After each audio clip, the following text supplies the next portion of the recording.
All right. Hey, ladies and gentlemen, we're back. And this evening, we're going to talk about females in the military based on the comments made by Tucker Carlson and some military senior leaders after he made those comments. Before we get started, please like, subscribe, share with your friends. Give me some comments so we can have some discussion. We recently hit 7,000 subscribers today. And I thank you for that because that is all due to you. I'm just some guy in a basement that complaining about stuff. You guys are the ones that sign up. You guys are the ones who are helping this channel grow. So please share with your friends. And just an update, next Wednesday, I will be debating a sovereign citizen based on the live chat I did with Joe the lawyer. So if you want to do something else to be a good person today, go over to Joe the lawyer's channel and subscribe to both Joe the lawyer and his other channel, which is Common Sense Academy. There's some great information on there. He's also a fellow veteran. So support this guy because I had a really good time doing the live chat with him. And next time we do it, I'll have him on this channel and we'll continue our discussion. But females in the military. So just to give you a little bit of background, I'm going to tell you about me joining the Army in the first couple of years and an incident that happened that I'll clarify why it's important later on when I talk about senior military leaders. But when I joined the Army, after airborne school, after RIP, I went to what you would consider combat arms or maneuver units, which at the time, there were no females in them. So I never thought I would serve side by side with and or have female subordinates or have a female superior. It just wasn't in the cards with what I joined the Army to do and where I was stationed at. Now, fast forward a few years and that changed, but that's part of times changing. Now they've been an integral part of the United States military for a long time. We can go all the way back as far as you want to go, even if you only want to talk about nurses and the lives they saved. But they were part of the team. They were part of what allowed us to win World War I, World War II, Korea. They have been part of that team. They've been integral to it. And gradually over time, their role in it has expanded. And one of Tucker Carlson's arguments is, well, they're lowering standards. Well, I'm going to bring something up because I don't remember the exact year it changed, but I do remember when it changed. And that is the Army physical fitness test. At some point in the 90s, the Army physical fitness test changed. And this is for males or females. Suddenly the hardest age group became 27 to 31. And when I came in, the hardest age group was 17 to 21. And I can tell you now, this document I found is dated 2013.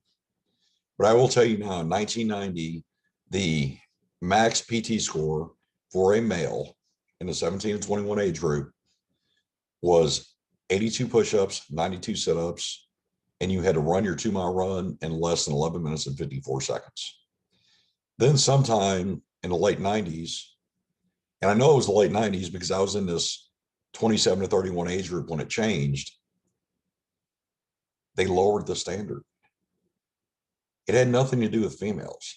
It had to do with the fact that even males in that age group were now coming into the Army less physically fit than they were when I came in.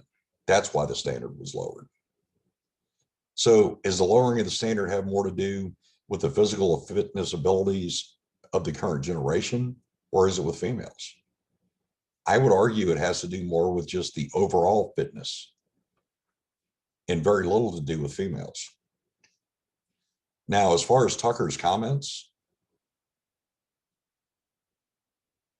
let me find the exact quote. Here we go. And I'm bringing this up so I can read the exact quote so nobody can question what I'm saying. And I quote, "So we've got new hairstyles and maternity suits," Tucker said on his show Tuesday. "Pregnant women are going to fight our wars. It's a mockery of the U.S. military." No, Tucker, the mockery is the fact that someone like you, whose roughest job of the day is matching his tie, which, oh, by the way, I do know how to do. The mockery is you're bringing this up. Because from personal experience, women in the military often are far superior to civilian men. I'll go ahead and say it. The other thing I'll say to you, Tucker, and you know what? I'm going to sign up the Sergeant Major of the Army for this. So I would ask two things. If you watch this video and you like what I have to say, even if you don't like me, but you like what I have to say in this video, then forward the link to this video on your social media to Tucker Carlson and the Sergeant Major of the Army. Because here's the challenge I'll put forth. And I'll sign the Sergeant Major of the Army up for this. At any point, if Tucker Carlson thinks physically he's on par with any female soldier, you know what? I'll add the Sergeant Major of the Marine Corps into this too. So send it to him.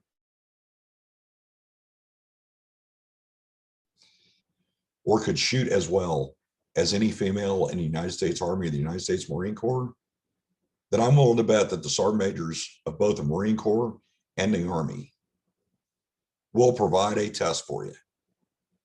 They'll do a random survey and pick a couple females. And Tucker, if you're so proud of yourself and you think this is such a disgrace, then why don't you go compete against them? And if you don't have the testicular fortitude to do that, hey, I'm available anytime to debate you. As somebody who spent 23 years in the military, over 20 years of it in maneuver / combat arms / deployable units, and quite a bit of it deployed. Because what I learned in these units in Afghanistan, when my brigade deployed, there was something new. We had an assistant S2 who was a female captain. She did a great job. I know her and her husband both. So she did an awesome job. Towards the end of that deployment, we gained the first brigade level female CBRN NCO, and she was assigned to our brigade. So let's fast forward a little bit more. We deployed back to Afghanistan after some other turmoil in between. And our brigade S2, which is the senior intelligence person in the maneuver brigade, is a female major. She's now a brigadier general in Korea. And she was a great officer. She led by example. You could not have asked for an officer to do a better job than she did on that deployment. In her S2 section, there was a female lieutenant. And as we fast forward through this female lieutenant gets promoted, goes to career course, comes back. And I was privileged, while she was a captain and company commander, to be her first sergeant. In the first few months of that command team, we dealt with a lot of really weird problems I never thought I would face, based on male senior non-commissioned officers allowing things to fester. And we were a team, and we were solid. So Tucker, once again, be real careful what you say about females in the military, because you have a dearth of experience in dealing with that. In fact, it's almost an embarrassment that Fox News will allow you to send that information forward, because you don't know. So yes, I'll place the same challenge here that I've already put and I put on social media. If you want to talk about females in the military, just let me know when you want to debate it. I'll debate it with you. I don't have bow ties like you do, but I had the experience to debate this and actually talk to you about what's going on. But here's the thing. I don't think you have this testicular fortitude to do that. I think you're actually scared to actually be confronted with what you have to say, which is something that a year ago I would have thought differently about.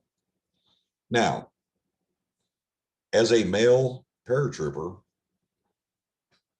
there was an incident I remember when I was 18 years old.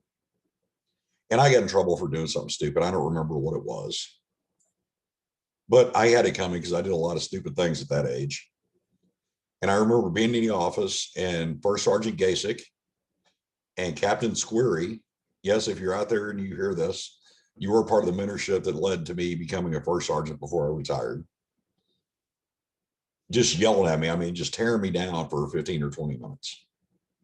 And my squad leader was next to me. And they told me to get the hell out of the office. Well, that's not exactly what they said, but I'm not going to drop the F-bomb on here because I've already had limited ad suitability on a few other things. So I go wait in the hall and I hear them yelling at him for about another 10 minutes. And he walks out. And we're walking down the hall.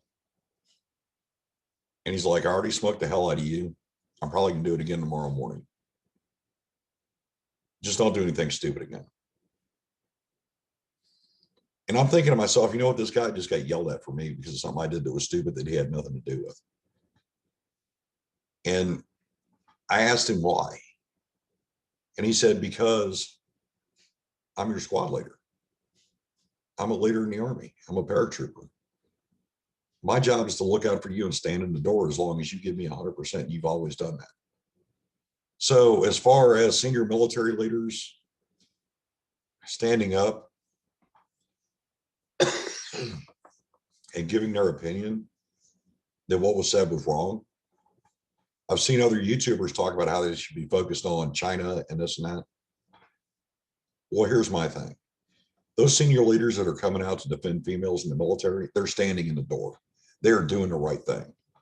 They're letting all these female soldiers, sailors, airmen, Marines, and guardians know that they will have their back. They get up every morning, they go to do PT, and they do their job. And their senior leadership will back them no matter what. And honestly, goddamn, I'm happy to see it. I really am. And I'm glad you're going to social media to do it. Because you know what? That's what needs to happen.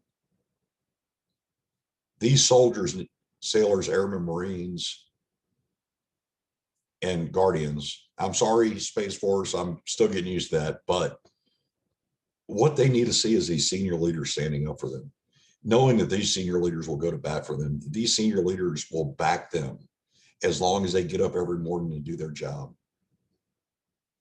I've served with females in the military. I have learned from serving with them. I have been proud to serve with them. So if there's a question about whether or not they should be there, so other YouTubers, Tucker Carlson, anybody, I'll debate you live. Other than that, grow a pair. And if you think you know so much about it, then how about you actually swear the oath? You swear the oath to protect and defend the Constitution against all enemies, foreign and domestic. Because until you're willing to do that, then every single one of those females has more testicular fortitude than you do. So I'll go ahead and call you a cuck now, since that's a new catchword in all these different environments. And I challenge you to a debate about it. Or if you don't want to deal with me, then contact these senior military leaders and say you want to prove your point. Because I honestly think you're scared of the entire group, the military leaders or people that will tell you the truth. Ladies and gentlemen, if you like what I have to say, please like, subscribe, share. Like I said, we're up to 7,000 subscribers, and that is 100% up to you. You have put me to that point. If you disagree with me, hit dislike and tell me why in the comments. Like I said, Wednesday, I'm going to debate a cyber citizen live, and I'm willing to bet he'll click dislike and say why in the comments. But with that, everybody have a good evening. Be safe. Take care of your families, and I'll see you later.